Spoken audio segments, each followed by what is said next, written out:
მოგესალმებით კოლეგებო, ქორუმი გვაქვს, შეგვიძლია ჩვენ კომიტეტის ხდომა დავიწყოთ. დღის წესრიგით ორი საკითხი გვაქვს განსახილველი და თუ არა გაქვთ რაიმე შენიშვნა, გთხოვთ დავამტკიცოთ დღის წესრიგი. მადლობთ. პირველი საკითხი არის საქართველოს მთავრობის მიერ რატიფიცირებისათვის წარმოდგენილი 2019 წლის 27 აგვისტოს საქართველოს და აზიის განვითარების ბანკს შორის სასახლო შეთანხმების ნომერ პირველი ცვლილების წერილით შეთანხმება და მომხსენებელი გახლავთ საქართველოს ინფრასტრუქტურის მინისტრის მოადგილე მზია გიორგობიანი. ხალბატონო მზია, გთხოვთ. მადლობა, მოგესალმებით. წარმოგიდგენთ სასესხო შეთანხმებაში ცვლილებას. სასესხო შეთანხმება, როგორც მოგეხსენებათ, გაფორმებული არის 2019 წლის 27 აგვისტოს. ეხლა წარმოდგენილი არის ნომერი პირველი ცვლილება, რომელიც გაფორმდა წერილი შეთანხმების სახით და ცვლილება შეეხება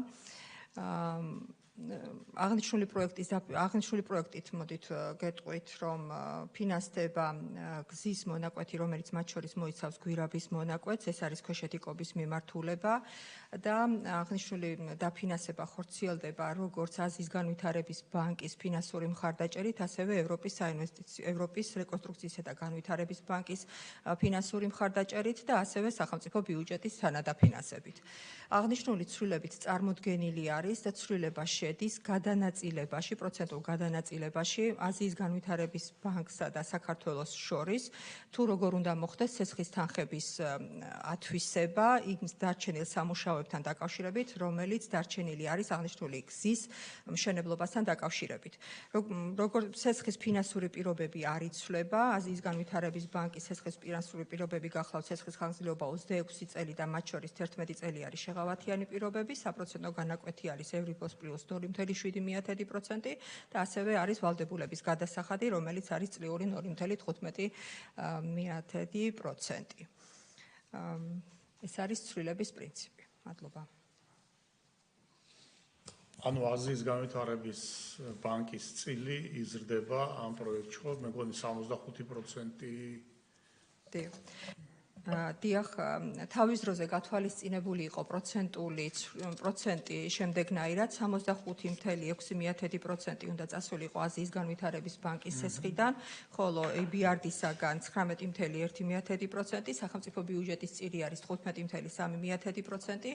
ეხლა იცვლება აზიის განვითარების ბანკის წილი და ამ შემთხვევაში მისი დარჩენილ სამუშაოებთან დაკავშირებით იქნება 82%, ხოლო დანარჩენი იქნება სახელმწიფო ბიუჯეტიდან სრულად დაფარული.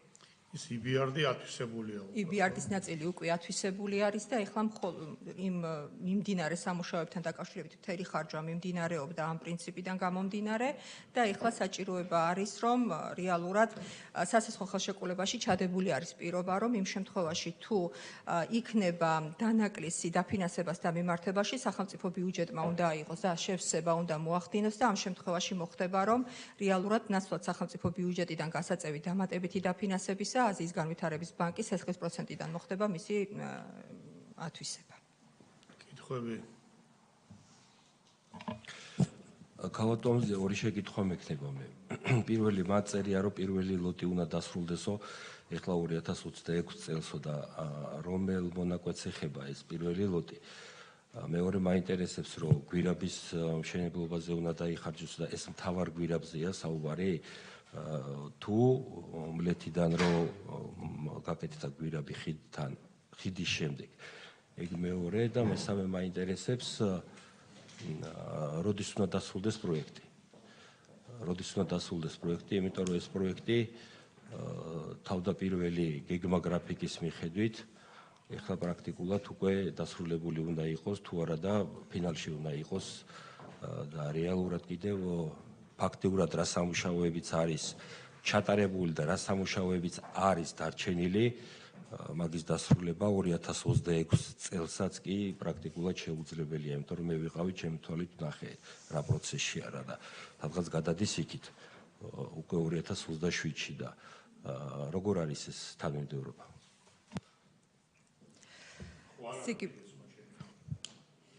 კარგით უპასუხეთ ქალბატონო. ესე იგი, პროექტი შედგება ორი ნაწილისაგან, ეგრეთ წოდებული ლოტი 1 და ლოტი 2. ლოტი 1 მოიცავს მთავარ გვირაბს, რომელიც არის 9 კილომეტრიანი თავისი საევაკუაციო გვირაბით და გარკვეული პატარა მონაკვეთებით, რომელიც ამ პირველ ლოტში შედის. მეორე ლოტის ნაწილი არის მისასვლელი გზა და მისასვლელი გზა თავისი ხიდებითა და გვირაბებით. ამ მეორე ლოტში ასევე აღსანიშნავია, რომ მოიცავს 4 გვირაბს, 5 ხიდსა და 5 კილომეტრიანი გზის მშენებლობას.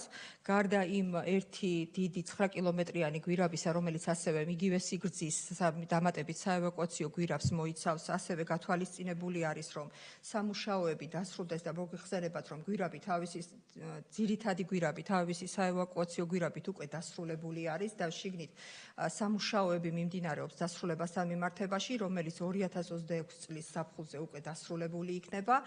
თუმცა გამომდინარე იქედან, რომ ლოტი 2-ის თემა და ის სამუშაოები დასრულდება 2008 წლის განმავლობაში, მანამდე ძირითადი გვირაბი ვერ შედის ექსპლუატაციაში, თუმცა ის მონაკვეთი, რომელსაც თქვენ ამბობთ, რომ გუდაურის ასაქცევ გზასთან დაკავშირებით არის საუბარი, მისი გახსნა და ექსპლუატაციაში შესვლა უფრო ადრე გვექნება შესაძლებელი და მომავალ წელს უკვე შესაძლებელი იქნება ამისი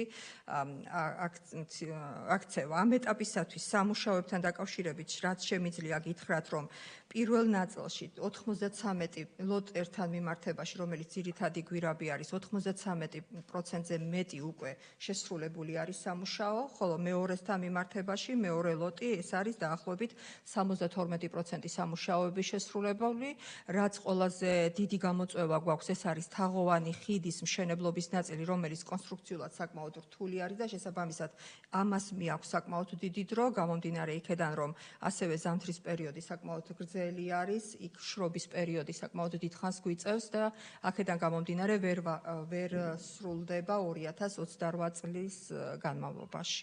მანამდე 2028 წლამდე. მე მგონი 2028 წლამდე ვერ სრულდება, მაგრამ 2028 წლის განმავლობაში შეიძლება დასრულდეს. 2028 წლის განმავლობაში დასრულდება მეორე ნაწილი, რომელიც რეალურად ძირითადი გვირაბის ექსპლუატაციაში შესვლის საშუალებას მოგცემს. თუმცა გარკვეული მონაკვეთები, რომელიც შესაძლებლობას მოგცემს, რომ ტურისტულ ლოკაციას ავარიდოთ მოგცემს მონაკვეთები, ეს უკვე მომავალი წლის განმავლობაში იქნება გახსნილი. მადლობთ. დიახ, თლიანად 9 კილომეტრიანი გვირაბის უკვე კი, ყველაფრით. უკვე ექსპლუატაციაში იქნება შესული, ხოლო გარკვეული ნაწილი მოლოდინი გვაქვს, რომ მომავალ წელს უკვე გვექნება. კი ბატონო, თუ არ არის მეტი შეკითხვები, მაშინ გთხოვთ კენჭი უყაროთ და მხარი დაუჭიროთ. მადლობთ, საკითხი განხილული არის, გადავდივართ მეორე საკითხზე. მეორე საკითხი გახლავთ საქართველოს მთავრობის მიერ საკანონმდებლო ინიციატივის წესით წარმოდგენილი საქართველოს კანონის პროექტი საქართველოს 2025 წლის სახელმწიფო ბიუჯეტის შესახებ. საქართველოს კანონში ცვლილების შეტანის თაობაზე მოხსენებელი ფინანსთა მინისტრის პირველი მოადგილე გიორგი კაკაურიძე. გთხოვთ ბატონო გიორგი. დიდი მადლობა, მოგესალმებით. წარმოგიდგენთ ინფორმაციას 2025 წლის ბიუჯეტში დაგეგმილ ცვლილებებთან დაკავშირებით. პირველ რიგში საკითხი არის ეკონომიკური პარამეტრების დაზუსტება, მოგესალმება ჩვენ მოგესალმება ჩვენ ბიუჯეტი დაგვეგმეთ 6%-იანი ეკონომიკური ზრდის პროგნოზით, თუმცა წლის განმავლობაში უფრო მაღალი იყო ეკონომიკური ტენდენციები. 10 თვის მონაცემები გვაქვს და 10 თვეში არის წინასწარი მონაცემების მიხედვით 7.6% რეალური ეკონომიკურის და ამავდროულად წლის განმავლობაში სხვადასხვა საფინანსო ინსტიტუტებმა, საერთაშორისო საფინანსო ინსტიტუტებმა განაახლეს ჩვენი ეკონომიკის ზრდის პროგნოზი 7-დან 7.5%-მდე მერყეობს მათი პროგნოზები. ჩვენც საბოლოო ჯამში დაზუსტებული პროგნოზის მიხედვით გვაქვს წელს რეალური ეკონომიკური ზრდა 7.2%.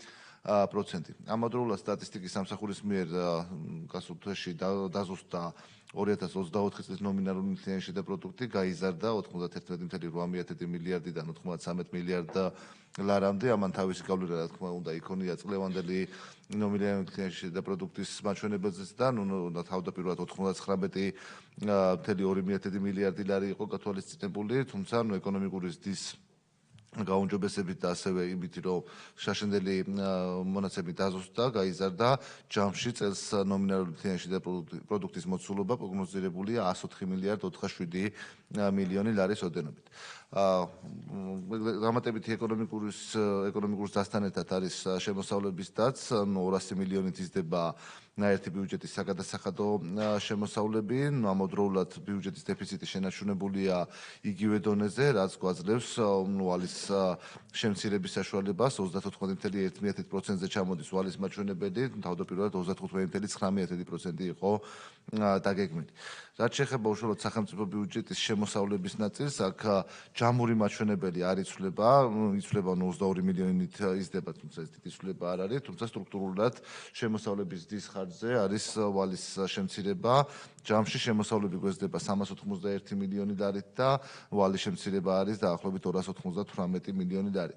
ამ შემოსავლებში საგადასახადო შემოსავლები, რაც სახელმწიფო ბიუჯეტის წილი არის 55 მილიონი ლარი, გრანტების ნაწილში გვაქვს შემცირება 13 მილიონი ლარი და 186 მილიონი ლარია, ხოლო სხვა შემოსავლებში ზრდა გვაქვს 340 მილიონი ლარით და 1.690 მილიონი ლარს შეადგენს. ვალდებულებების ნაწილში რაც შეეხება აქ ძირითადად არის საინვესტიციო კრედიტების შემცირება, რაც ვახსენე 298 მილიონი ლარი, არის პროგნოზები, რომელიც წლის ბოლომდე ათვისება არის მოსალოდნელი და დანარჩენი თანხა გადადის უკვე მომდევნო წლის ბიუჯეტში ძირითადად. რაც შეეხება ბიუჯეტის ხარჯვით ნაწილს, აქ შეიძლება ითქვას, რომ ჯამური მოცულობა აქაც მცირედით იცვლება, 11 მილიონი ლარით არის გაზრდილი, თუმცა სტრუქტურულად არის გადანაწილებული თანხები. ორი კომპონენტია ძირითადად, ერთი წლევანდელი დეფიციტების დაფინანსება გარკვეულ პროგრამებში და მეორე უკვე თანხების გამოთავისუფლება იმისათვის, რომ მომდევნო წელს გქონდეს მეტი გადანაწილების საშუალება, წელსვე გარკვეულ ხარჯებს გავწევთ, ისეც რომელიც მომდევნო წელს გამოგვითავისუფლებს რესურსს და უკვე 2026 წლის ბიუჯეტი მაგ პრინციპით არის აწყობილი, რომ ეს გამოთავისუფლებული თანხები გადანაწილებულია სხვა ახალი პროგრამების დასაფინანსებლად. დავიწყებ იმ დეფიციტებით, პირველ რიგში ეს იყო ჯანდაცვის სამინისტროში, საყოველთაო ჯანდაცვის პროგრამის ფარგლებში წლის ბოლომდე საჭირო თანხა არის 195 მილიონი ლარი, რაც დამატებით ესაჭიროება, აქედან 170 მილიონი ლარის დამატება ხდება ბიუჯეტიდან, ხოლო 25 მილიონი ლარი უკვე შიდა ეკონომიების ხარჯზე ჯანდაცვის სამინისტროს არსებული ასიგნებებიდან ხდება მობილიზება. გარემოსდაცვისა და სოფლის მეურნეობის სამინისტროში მრთველის ნაწილში გვაქვს 160 მილიონი ლარის დამატებით საჭიროება გამოყოფა, 220 მილიონ ლარს გადააჭარბებს ჯამში მრთველის დაფინანსება მიმდინარე წელს, ამავდროულად 110 მილიონი ლარი გამოეყოფა სამელიორაციო ინფრასტრუქტურის ნაწილში, ამელიორაციის კომპანიას. ეს უკვე გვაძლევს საშუალებას, რომ მომდევნო წელს გათვალისწინებული 90 მილიონი რაც ჰქონდა, ის 90 მილიონი განულებულია მომდევნო წელს და ის ფული გადატანილია სხვა პროგრამების დაფინანსებაზე, შესაბამისად ამას 10 მილიონს ლარს დახარჯავს იმ პროექტებზე, რომელიც უნდა განახორციელოს მომდევნო წლის განმავლობაში.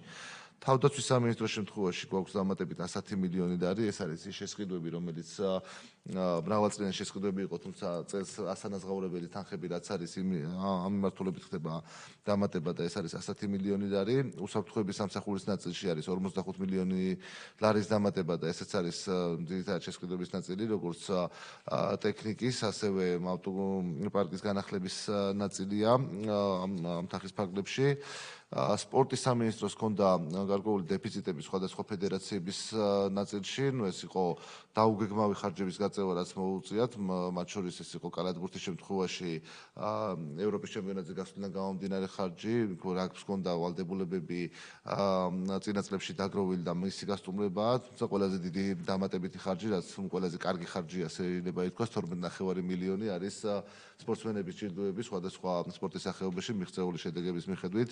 წლის პირველ ნახევარში დაახლოებით 20 მილიონამდე 19.5 მილიონი ლარი უკვე გაიცა და ეს დამატებით 12.5 მილიონი ლარი უკვე ბიუჯეტის დამტკიცების შემდგომ მალევე მოხდება ანაზღაურება შესაბამისი სპორტის წარმომადგენლებისთვის. რეგიონული განვითარების და ინფრასტრუქტურის სამინისტრო მოგეხსენებათ ეს სამინისტრო ბიუჯეტის დამტკიცების დროს ერთად იყო და ეხლაც ერთად არის წარმოდგენილი. აქ საგზაო ინფრასტრუქტურის ნაწილში გვაქვს 127 მილიონი ლარის შემცირება. ძირითადი მიზეზი არის თბილისის წითელი ხიდისა და თბილისის ალგეთის სადახლოს მონაკვეთის მშენებლობა, რომელზეც ტენდერი გამოცხადებული იყო და მოლოდინი იყო, რომ დასრულდებოდა სადღაც ოქტომბერ-ნოემბრის პერიოდში, თუმცა საფინანსო ინსტიტუტმა დაიწყო განხილვა აღნიშნული ტენდერის შედეგების და ამიტომ წელს მოსალოდნელი არ არის, რომ ეს თანხა იქნება ათვისებული და ეს თანხა აკდება და დანარჩენი პროექტებში უკვე შიდა გადანაწილებებია. წყლის ინფრასტრუქტურის ნაწილში დამატებით ხდება ჯამურად 360 მილიონი ლარის გამოყოფა, თუმცა საბიუჯეტო დაფინანსების ნაწილში 400 მილიონი ლარი გამოიყოფა და ეს 400 მილიონი ლარი გვაძლევს საშუალებას, რომ მომდევნო წელს ბიუჯეტში 200 მილიონი იყო გათვალისწინებული ამავე პროგრამაში, ის 200 მილიონი გადანაწილდეს უკვე და ამ შემთხვევაში ისევ ინფრასტრუქტურის სამინისტროში ახალი გზის დაწყება დაიგეგმა, ეს არის თბილისში შემოვლითი გზა, ამაზე უკვე მომდევნო წლის ბიუჯეტთან ერთად მინისტრი ისაუბრებს თქვენს წინაშე პლენარულ სტომაზე. რეგიონული და მუნიციპალური ინფრასტრუქტურა 90 მილიონი ლარი ვცირდება, ტურისტული ინფრასტრუქტურა 75 მილიონი ლარით და სპორტული ინფრასტრუქტურა 188 მილიონი ლარით. აი ამ ნაწილში ისევე როგორც საგანმანათლებლო ინფრასტრუქტურაზე, როგორც განათლების სამინისტროში, ასევე ინფრასტრუქტურის სამინისტროში შემცირება ძირითადად გამოწვეულია თვითონ იმ მექანიზმის შესვლით, რომელიც აქამდე არსებობდა და ნაცვლად დიზაინ ბილდის მეთოდისა, როდესაც ერთ და იგივე კომპანია ახორციელებდა პროექტირებასა და მშენებლობას, ეს ორივე ეტაპი გაიყო, ჯერ პროექტირება კეთდება და დეტალური პროექტის მიხედვით ხდება უკვე სამშენებლო სამუშაოებზე ტენდერის გამოცხადება და სწორედ ამან გამოიწვია დროში გახანგრძლივება დიდ ნაწილში ამ პროექტების. კულტურის სამინისტროს ნაწილში ცვლილებები არ გვაქვს ჯამური, შიდა გადანაწილებები ხდება პროგრამებს შორის. ეკონომიკის სამინისტროში გვაქვს დამატებით 40 მილიონი ლარი ქუთაისის აეროპორტის ასაფრენ და საფერეიმბირიკის მშენებლობის ნაწილში, ამავდროულად ელექტროსისტემის პროექტებში, ელექტროგადამცემი ხაზების მშენებლობებში წელს პროგნოზირებული ათვისება არის ნაკლები და შესაბამისად ეს თანხები გადასულია 2026 წლის ბიუჯეტში. დანარჩენ შემთხვევებში გვაქვს სამინისტროების და უწყებების კუთხით ეკონომიები, ეს არის იუსტიციის სამინისტრო, სადაც არბიტრაჟებში საკონსტიტუციო მომსახურებაზეა ეკონომია, საგარეო საქმეთა სამინისტროს კურსდასწორი სხვაობიდან გამომდინარე აქვს ეკონომია, პარლამენტს აქვს ეკონომია 20 მილიონი ლარია დაახლოებით, ცენტრალურ საარჩევნო კომისიას საერთო სასამართლოებს და ეს ეკონომიების შემცირება და სხვა მიმართულებებზე გადატანა ხდება. ასევე ეკონომია გვაქვს საგარეო სახელმწიფო ვალდებულებების მომსახურების ნაწილში, ესეც კურსის და შორის სავალდო კურსის სხვაობის გამო 100 მილიონი ლარი და ამავდროულად დამატებითი თანხის გამოყოფა ხდება რეგიონებში განსახორციელებელი პროექტების ფონდზე. ჯამში ეს არის 115 მილიონი ლარი, აქედან დაახლოებით 55 მილიონი ლარია, რაც 60 მილიონი ლარამდეა, რაც მიიმართება უკვე წელს შესრულებულ სამუშაოებზე, ანუ მრავალწლიანი მოგეხსენებათ აქვთ ხოლმე მრავალწლიანი ხელშეკრულებები გაფორმებული და ამ მრავალწლიანის ფარგლებში წელს ფაქტიურად რაც სამუშაოები იქნება შესრულებული და რაც წინასწარ გავიარეთ სამინისტროსთან დაახლოებით 60 მილიონს გადააჭარბებს ეს და მათ შორის შიდა ეკონომიების ყველგან აუთვისებლობის ხარჯზე მოხდება გადაფარვა და ეს 60 მილიონი რო წელს სრულად ჩაიფაროს ის შესრულებული სამუშაოები, რომელსაც ფაქტიურად შეასრულებენ კონტრაქტორები. და დამატებით 12 მილიონი ლარია გამოყოფილი დაგროვებითი საპენსიო სქემის თანადაფინანსებაზე, ეს საშემოსავლო გადასახადის დააჩვენებს, რომ იზრდება როგორც დასაქმებულთა რაოდენობა, ასევე ხელფასები და შესაბამისად ჩვენი თანადაფინანსების ნაწილიც დამატება იყო საჭირო საპენსიო ფონდის პროექტზე და ამაზე 12 მილიონია დამატებით გამოყოფილი. ჯამში ეს არის ჯამური სტრუქტურა ბიუჯეტის, ჯამური მოცულობა არ იცვლება, დიდად არ იცვლება, თუმცა შიდა გადანაწილებების ხარჯზე ხდება ერთი მხრივ წლევანდელი დეფიციტების დაფინანსება და მეორე მხრივ მომდევნო წელს გარკვეული თანხების გამოთავისუფლება იმისათვის, რომ სხვა პროექტებზე გადანაწილდეს ეს თანხები. დიდი მადლობა. ეკითხები.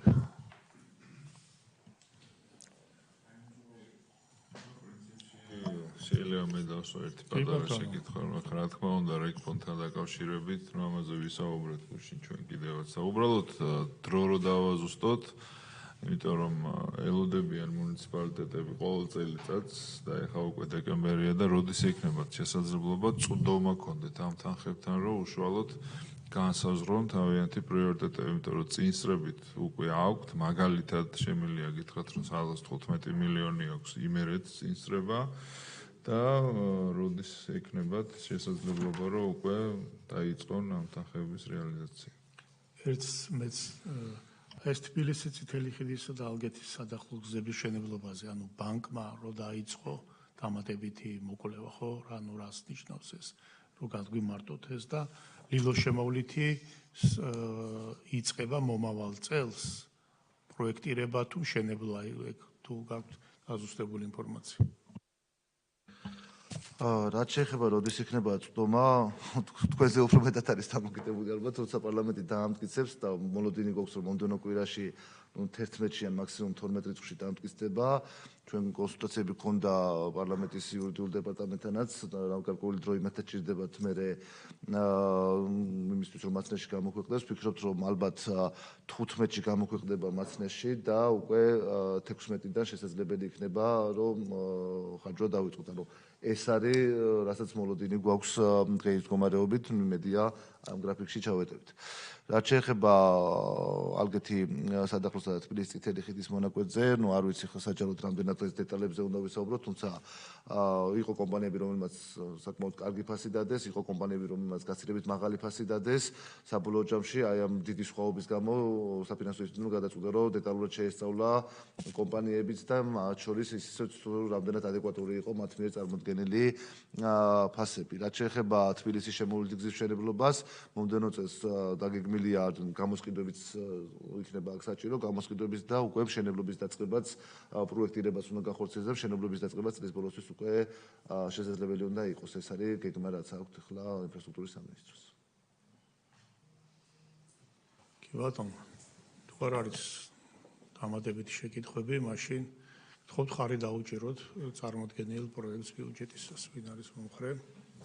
მადლობთ, გადაწყვეტილება მიღებულია კომიტეტმა. დღის სასრიგის ყველა საკითხი განიხილა, ამით კომიტეტის ხილვა დასრულებულია. მადლობთ.